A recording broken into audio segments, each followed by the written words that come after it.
How are we doing, guys? Always to be Leeds 0, Wigan 1, match review of the game. So it's a difficult one to know how to assess this today, really, because I could go and rant about it, but for me, you know, I'm tempted. Don't get me wrong, I'm tempted, but I look at it and I think, over the 90 minutes, I genuinely don't believe that's a fair reflection of the game. You know, okay, there's a lot that you can criticise about today, but I don't think that's a fair reflection of the game. I do feel this was a game that we've played worse this season, a lot worse this season, and won games. You know, I thought a lot of what we did today wasn't bad. Look, you know, you expect more. You know, for a team that's pushing for the top two, you do expect more. You know, as a bare minimum, you expect us to look like the better team, which we did. But I don't know, it's just one of those games where I can't understand fundamentally how we've lost the game. Yeah, we've made mistakes. Yeah, we've missed chances, but it's just one of those where you look at it and think, I don't want to try and sound like being super positive for no reason, but you play that game 9 times out of 10, we probably win the game with the same kind of pattern of play. And look, I don't always look like I'm positive about the situation or over positive about the situation, but that is just my general feeling. You know, we've played a lot worse in this kind of recent run than we did today. And look, I'm not saying the performance was anything to be ecstatic about or anything like that, but I do genuinely look at it and think we've had 3 or 4 clear opportunities to score. We've played well in certain periods of the game. We've done certain things quite well, and we've been very much on top for quite a lot of the game as well. But look, we didn't get the win, and that's the main thing now. That is the main thing. You know, with 16 games to go, it's not going to just be on performances. It's all about getting the results. And look, it's a championship in a nutshell, really. But you know, it's all about who can hold the nerve, and at the minute, we're simply not doing that. But let's look at the game itself. You know, I've made quite a few notes. I've made a lot of notes, to be fair, on the game. I want to go through them all, really, because there is quite a lot I want to talk about. Quite a lot I spotted during this game today, and it's quite a lot to talk about in the game. But in terms of the start of the game, yeah, it wasn't perfect, but I thought we started the game quite brightly. You know, I thought we looked confident from the way we finished against Millwall. Had a couple of shots on goal from both the wingers. Held the Costa cut inside, had a decent shot on goal. You know, it's a saveable height for the keeper. The keeper should save it. He saved it. Jack Harrison, lovely bit of skill. Beat 2 or 3 players.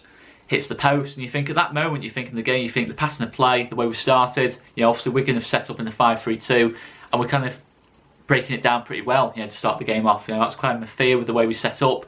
You know, were we going to be able to break them down early doors and get that early goal? And I just felt that first sort of 10-15 minutes, we were pushing for that early goal. And we just seemed to go a little bit flat after that, but still, I felt we were well on top, you know, in that kind of period of the game. You know, I thought we had a couple of chances. Obviously, Patrick Bamford's had that chance, which has gone behind him somehow.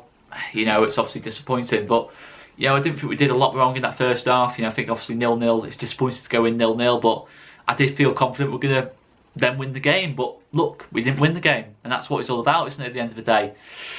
But yeah, I think the big thing today, which I've got to talk about, is today, I love Marcelo Bielsa. I love Marcelo Bielsa. I mean, Marcelo Bielsa is the reason we dominate 90 to 95% of games, like completely dominate games, create tons of chances. That is down to Marcelo Bielsa. Absolutely no doubt about it. But as much as I love Marcelo Bielsa, I have to acknowledge he does have his faults. Not massive faults, but he does have some faults that have potentially cost him trophies in his career. You know, I think to be as good a manager tactically, I think tactically there's no problem with this team at the minute, and that's something I need to be fundamentally very passionate about. You know, there is nothing wrong tactically with the way this team sets up. There's been nothing wrong this season with the way the team sets up. I think the issue comes with team selection, and I think today you saw the very worst about the sort of the way Marcelo Bielsa picks his teams. I think you saw the very worst of Bielsa's team selection policy, because today we've seen far too many players out of position. And look, let me just say again, before this game I said keep the team the same, but today, with the way Wigan set up, with the way they didn't make the mistakes Millwall made against us, they didn't allow us time on the ball in certain areas of the pitch. They allowed us time when we were trying to take the ball out of the back, because that's where we can't really hurt teams. We don't really take enough risks with the ball. We don't really carry the ball. They press click really well, and they very much kept click out of that initial kind of build-up play for me. But I think you look at it, and there's so many players out of position in this 4-1-4-1 system. Picking a team with the way we do, there's so many players out of position at the moment. I'm going to go through the team. You know, Alioski out of position at left back, and the problem with that is that we're playing these players out of position, but they're still playing the same way they would if they were in a normal favoured position. So Alioski for me is playing like a winger at left back. You know, off the ball, his position is not good enough at all. It's not good enough at all in the back four system, especially when you need your left back to be as good defensively as he is going forward, not like a left wing back where he has naturally thrives more, or as a left winger where I think he thrives more as well with his movement and getting goals and that lot.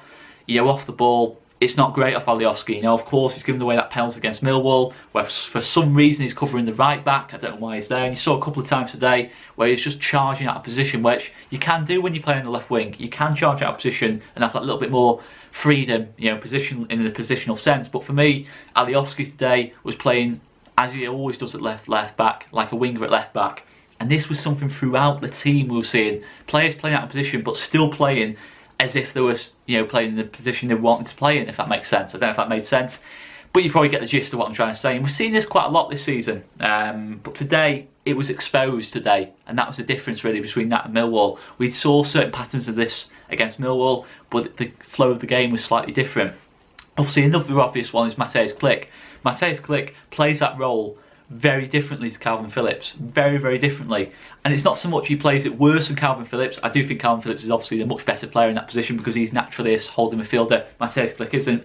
Mateusz Klich plays it more as like as an Andrea Pirlo, Xabi Alonso type. I'm not comparing obviously Mateusz Klich to those players, but he plays that holding midfield role as more being about what he does on the ball as much as what he does off it, kind of thing.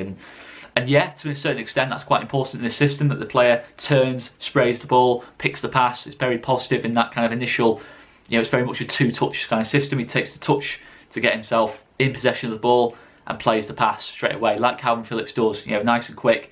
Well, I just felt Mateusz Klich sometimes was not looking to drop in, you know, between centre-backs, take the ball and get us up the pitch, you know, turn and take the ball and get us up the pitch. We didn't see that enough of Mateusz Klich today. Mateusz Klich, most of the game, was in Wigan's half of the pitch. You know, he wasn't in that initial build-up play. You know, and sometimes it was just, that's why we had so much of the ball. You see, you know, I've got a big issue with this possession stats thing. Yeah, I think most of the time when we have 70-75% of the ball, it's probably normally when it's our poorer performances, to be fair. Because the reason we have 70-75% of the ball is not advancing out of the defensive third of the pitch. You know, you've got White to Cooper, Cooper to Ayling back to White, and no one's kind of advancing with the ball.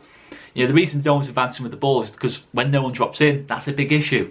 Because if they lose the ball, you know, it's a 4-on-3 situation, you know, in a counter-attack. So, yes, that's disappointing as well. Mateusz Klich was playing like a number 8 in the holding midfield role. And he did the same thing against Millwall. But against Millwall, he was reading the situation so well. He was winning the initial challenge so well. You know, he was kind of out of position from time to time, but he was doing his he performed that well against Millwall. It didn't matter what he did, and we as a team performed that well against Millwall in the second half. It didn't matter how high Mateusz Klich was pushing up today.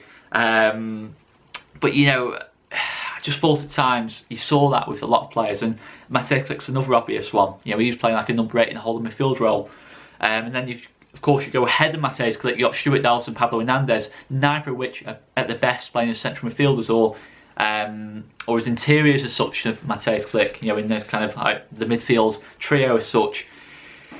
You know, I looked at Stuart Dallas. Stuart Dallas, again, has never really convinced me in that midfield role. I did talk about how he did well off the ball against Millwall, but in terms of in possession, I've never really been keen on Stuart Dallas in that position. I think you need your best technical players in that kind of position, and I just don't feel that Stuart Dallas provides us that. You know, I don't have anything against Stuart Dallas. I think as a full-back he does a fantastic job, and for me he would be the starting left-back in this team, or the starting right-back if Luke Hayden's out of the team. Yeah, I thought he's done a fantastic job whenever he's played at full-back this season, and he's had a couple of games at left-back and he's done well. I know he's better at right-back, but he's done well at left-back from time to time as well. I just thought Stuart Dallas was playing like a full-back at centre-mid at times. He was keeping it nice and simple in possession of the ball, and he was dropping back too much as well. You know, when we were out of possession, rather than pushing and pressing high, he was dropping like a full-back, you know, thinking, where's my positional sense here? You know, we need to make sure we're in position, man-to-man marking. You know, as a midfielder in this system, it's all about the press, not the man-to-man marking. That's more for the defence to do that kind of part of the game, and I just felt off the ball.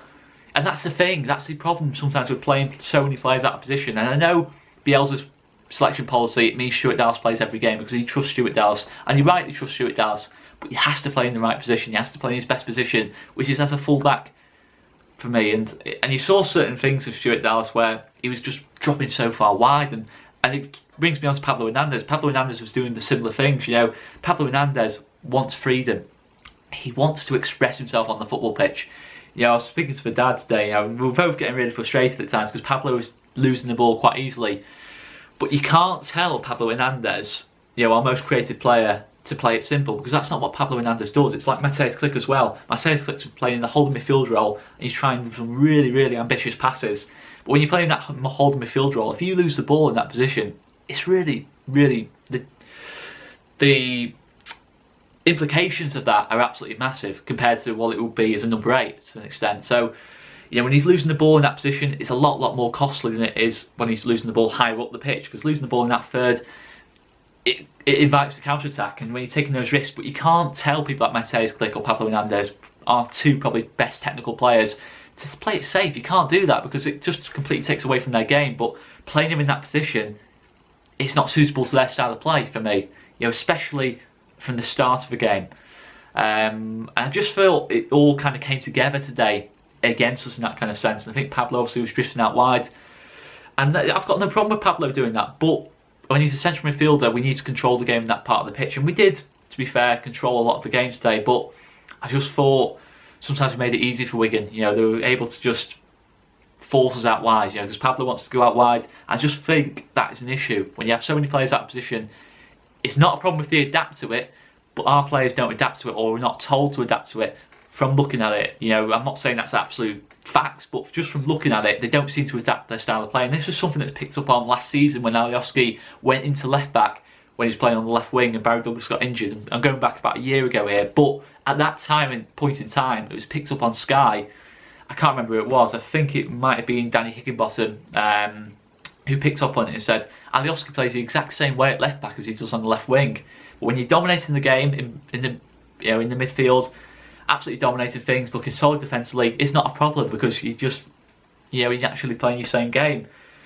But in certain situations, it's like that. From Millwall to Wigan, it was the exact same kind of situation. We had so many players playing that position, we were playing the exact same system, but today it got picked up on. It got picked up on by Wigan because the flow of the game was different, and sometimes it is the flow of the game that impacts on things. But that's the point I want to make on that. It's quite a long-winded point, but that for me is an issue. When you're playing players out of position and they're not adapting to that position, they're still playing their normal games to an extent. Wow, I've still got a lot to go through here, and I've spent about 10 minutes going on about that. But the goal itself, the goal's a complete joke. The goal is an appalling piece of goalkeeping. I don't know if it's a lack of concentration, I don't know if it's a lack of positioning, I don't know. I've not watched it back, but it's shocking. It is shocking.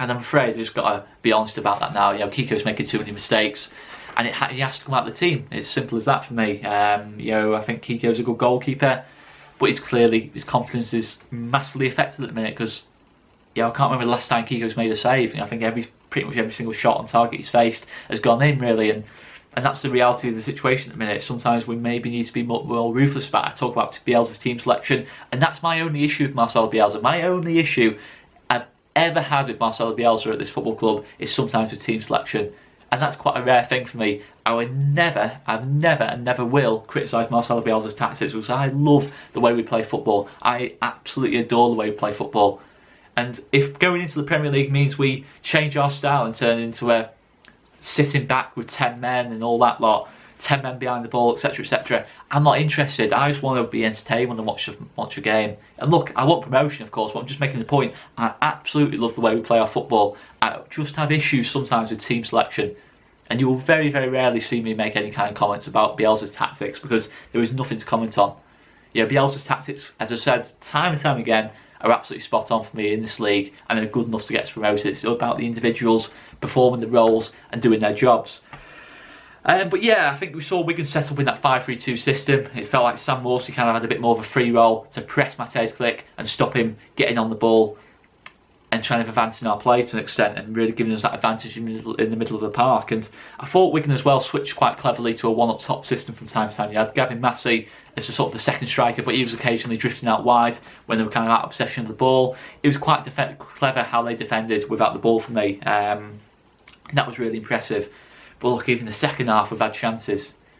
I don't even know if I've talked about the Jack Harrison one. I can't even remember. It's quite late, guys, so I can't remember. But if I've spoken about the Jack Harrison one, it's one he has to score, and then obviously Patrick Bamford's had 2 or 3, and he hasn't scored them. But that's the way it goes. I just thought what has disappointed me a bit today You know, I do like to talk about the game over the whole 90 minutes, and over the whole 90 minutes, on the balance of play, I think we still did enough to win the game. Even if we weren't at our best, I still think we did enough to win the game. I'm not going to praise the performance at all, or use that as anything to defend anything really. You know, we are right to be negative at the moment, because it's not good. We are making mistakes, and yeah, that's the issue. Yeah, that is the issue for me at the moment. I just thought the reaction to the goal was poor. You know, I think when Tyler Oates came on, Tyler Oates was the best player by a mile after he came on. From that point onwards, he was the only player looking to take risks with the ball, looking to advance play, take risks in terms of passing, and really trying to advance things. And I thought at times Tyler Roberts looked really, really impressive. And he deserved probably an assist or two today, because his creativity was fantastic. He wasn't wasting things, he was making things happen, he was brave on the ball. Fantastic block late on as well. And he probably has a goal there, doesn't he? But it's the way it goes. Jack Harrison, I thought, was lively from time to time. Obviously he misses that big chance, but I thought certainly first half I thought he was good. Probably our biggest threat in the first half, and probably a big reason why I thought we should have gone in front in the first half. But yeah, I just think that the team selection, we're relying on, I'm not going to name names, but we're relying on, you probably get a hint as the video goes on, because there's a lot I want to go on about, that we're relying on inconsistent players now. And inconsistent players, when you rely on inconsistent players, you're going to get inconsistent performances, inconsistent results. It's going to happen, and that's the issue. We've not got enough consistency in this team. The only players for me who are delivering consistent performances this season: Luke Ayling, Ben White, Calvin Phillips. And yeah, and that, to be honest, that's all I can say. This season they are the only consistent players, and today we only had 2 of the 3 available, and they, for me, I probably, you could possibly include Tyler Roberts, but Tyler Roberts didn't start the game, because I think Tyler Roberts, in terms of minutes on the pitch, has been good this season. But I don't know, guys, it's a difficult one to talk about, and I just think that the way we set up needs to change a little bit. You know, just look at the players we're relying on at the moment, you know, in terms of when there's a real battle on, you know, when you need your players to dig in. I'm looking at Helder Costa, you know, on 50-50s, pulling out challenges, and look, I know it's not a big part of his game, but you look at that and you think, that's not good, is it? There's no urgency in the team, you know. And I'm not a big person about talking about bodies on the line kind of thing, you know, let's be brave, let's do this and that, you know, it's all about how tough you are and that. Like, it's not always about that, but you do want to see a bit of desire, and I just think with certain players, we're not seeing that at the moment, for me. And I just thought the reaction to the goal was poor. I've said it already, and the energy just seemed to go. It seemed to just catch us by surprise. You know, we weren't expecting Wigan to score at all, and look, you know, rightly so, we weren't expecting Wigan to score, because we were well on top in the game. But you've got to anticipate situations, and we should have made changes. You know, we should have made changes for me. Ian Pervada should have come on. We should have tried something a little bit different. Yeah, we saw it was constantly not working. I've already spoken about Helder Costa. Helder Costa against Tom Pearce. I thought Tom Pearce did a fantastic job on Helder Costa today. Yes, Helder Costa got past him a couple of times, but for most of the game, Tom Pearce just showed Helder Costa on his right foot, and we kept wasting the ball out wide. You know, waste after waste after waste of crosses. And every time Pablo drifted onto that side, he was putting lovely balls into the box. 2 or 3 times in that second half, we saw that happen, and that's frustrating for me. And there's no conviction when we play for have shots. You know, I just feel Stuart Dallas had a shot in the second half. You know, he never looked like he even believed he was going to score, or even believed he was going to get on target. And you just see in the body language sometimes, you know, there's no reaction like, oh, missed a chance, you know, stuff like that. You know, just reaction, just they don't even look like they think they're going to score at the moment, and that's an issue. That is an issue, and that's where I think team selection needs to be changed. You know, we need to bring in fresh faces, new ideas. You know, Tyler Roberts, Augustin, Ian Pervada, just new ideas, fresh ideas, because a lot of what we do, the basis of what we do, will still be the same no matter who plays. We just need the players on the final third just to make things happen a little bit more. We're not scoring enough goals, we need to be scoring more goals, and that brings me on to Patrick Bamford. With Patrick Bamford, I've defended all season. I think he's a good player, but there's no defending him after what he did on Tuesday night. And obviously after I did the review on for Millwall, I didn't realise the extent of what Bamford had done, having not been at the game. That's not good enough, that, for me. Yeah, I think that Bamford, what he did on Tuesday night was a massive 2 fingers up to the fans who have backed him, like myself, and you know, the crowd's backed him. You know the Patrick Bamford song all season, and I just think that's really disappointing seeing that. Yeah, he got a bit of criticism on social media, but every player gets criticism on social media. Every single player in that squad will get criticism tonight on social media. You know, we at Leeds TV get criticism on social media. You don't see us going on, you know, videos and starting doing stuff like that. It's part and parcel of life. You're going to get criticism. But the thing is, he's not had anything in terms of the crowd for me, and that's if he got stuff criticism off the crowd. You know, the last situation I can remember is Chris Wood, but Chris Wood was getting a lot of stick off the crowd, a lot of unfair stick. Patrick Bamford's not getting that. Patrick Bamford's not delivering the same results as what Chris Wood's doing. You know, you have to back it up, and he didn't back it up today, and he's done it one too many times now. He's done it one too many times where, you know, he did it at Wigan, he's done it today, not today against Millwall, and that's the thing. And that's before you even talk about his performance. He's missed chances, but it's difficult to defend Bamford when he's doing things like that. And to be honest, yeah, obviously I'm going to back Bamford between now and the end of the season, etc., etc., and throughout his Leeds career. But it doesn't mean that I like Bamford, because to be honest, I can't say I do when he's doing stuff like that. You know, when the fans have backed him throughout. You know, even he's done made some horrendous things at Leeds. You know, obviously that, not horrendous, but you know what I mean. Obviously that stupid suspension against Derby, etc., etc., etc. And that's the thing. You know, there was a lot there for Leeds fans to criticise, and I just felt, yes, maybe they criticised it on social media, but they've never criticised it to him on games. You know, they've never turned on Patrick Bamford at games. You know, Lazoga, pretty much any Leeds striker has had a difficult time at times, and I just think Bamford has had quite an easy ride in that sense. But you know, he's throwing it back in our faces to an extent for me, and I have to be honest on that one. I think the big thing is the midfield versus Forest has got to change. You know, I think when we get pressed and forced into mistakes, we really struggle. Certainly with the midfield we have at the moment, Pablo Hernandez, Stuart Dallas, Mateusz Klich. Pablo Hernandez takes risks and loses the ball quite easily. In that position, he needs to play on the right hand side for me. Pablo or Helder Costa, not both, it doesn't work. Stuart Dallas for me isn't suited to that position. When he gets pressed, he loses the ball, it turns over very easily, and that's the problem. We're not steamrolling sides in the middle of the pitch at the moment, and that's something our start of the season was based on with Adam Forshaw there, Tyler Roberts there when we went on that little run. I just think that's missing a little bit as well, and we needed to be brave today. We needed to be brave in possession. Only Tyler Roberts was trying to be brave in possession, taking risks with the ball. If we lost the game 2-0, we might as well lose the game 2-0 as lose it 1-0 and not taking risks with the ball, not taking shots from distance. And the last big thing I want to talk about is the lack of headers we win in the box. In both boxes, we don't win enough headers. We don't have enough height in this team at the minute. And in the Championship, yes, for most of the season we'll be fine, but you're going to get the odd team who's just going to throw off the ball in the box, launch the ball high up in the high up the pitch, you know, long balls, etc., etc. You need someone in that team to win headers. It's a basic for any football team. You know, any team, no matter how good a team you are. You know, if you go to Liverpool, Barcelona, Virgil van Dijk, Gerard Piqué, they win headers in the box.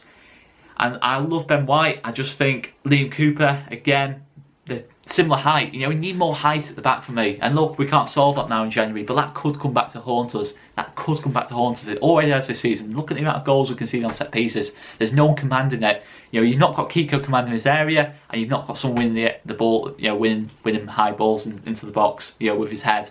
That is an absolutely horrendous combination when you try and defend set pieces. When you've not got a commanding goalkeeper or a commanding centre back, you're going to concede goals on set pieces. It's a simple fact. And that is a massive issue for me, and something that could come back to really haunt us this season. But the whole issue is, the system's fine. The system is fine. That is a big thing for me, because most games this season we deserve to win. Mistakes and missed chances are the big issue. Mistakes, we can't really do anything about. Mistakes is part and parcel. Kiko and Liam Cooper, the biggest culprits in recent weeks, need to sort it out. And that's pretty much it, really, guys. And that's all I can say, really. But guys. And guys, to sum up the brilliant day this has been, I had to film this in 2 parts because the camera decided to run out of battery halfway through the first take. So guys, hence the change of scenery, etc., etc. Make sure you check out Conor and Joe's match reviews of the game, and Tasha's fan cams as well, which includes a match review at the end with Jack. All different perspectives of the situation at the moment. Make sure you check it out and comment on all of them. We want to see your comments, guys. We want to see your thoughts on this situation at the moment. Is it a big problem, or is it slight little tweaks we need to make? Just want to see your perspective on this, guys. And yeah, I'm going to leave it there. Make sure to check out all the other videos, and you like and subscribe if you haven't done already. Just to mention as well, guys, we have set up a PayPal donations page as well, just to purely improve the quality of our content. You know, the best quality recording equipment, the best quality sound, just things that we can bring in to improve the quality of the channel. You know, just to make it better. You know, we've got a lot lined up. We want it to be the best possible quality. You know what I mean, guys.